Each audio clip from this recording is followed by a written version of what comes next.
And here to accept the Gracie Award for Interactive Media Outstanding Investigative Podcast is Suzanne Reber, Ellen Weiss, and Noor Tagouri for Sold in America. Woo!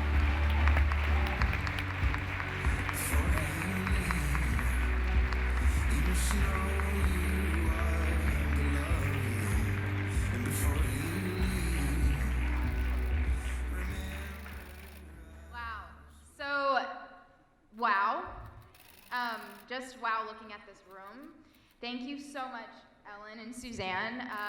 To be completely honest, this podcast was a complete accident.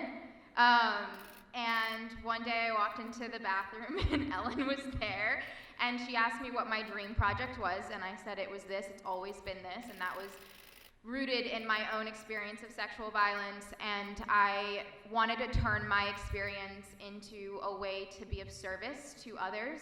And I think that that is such a crucial part of storytelling, of our jobs as journalists and being public servants. It's not to go tell other people's stories, it's to be able to give them the platform to share their truths and to be able to find a root of commonality through compassion and humanity and being able to see people as them and not come into a space with a pre-written script and instead allowing them to share their truth for themselves.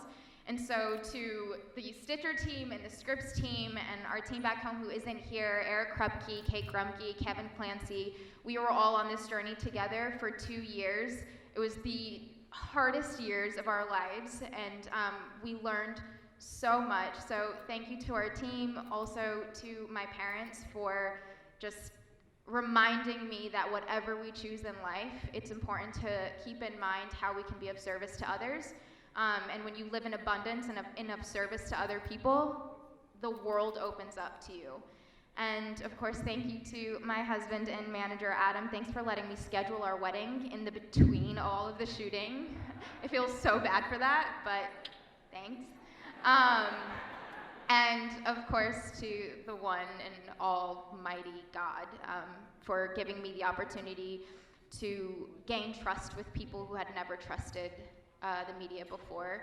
I don't believe that anybody owes us their stories. I think that if we are honored and privileged enough to be in a space where somebody's going to share their truth with us, that it is our responsibility to go in with the mindset of how are we going to tell this story in a way that is serving justice, is truth-telling, and keeping in mind how the way we represent people is going to impact their community and their lives.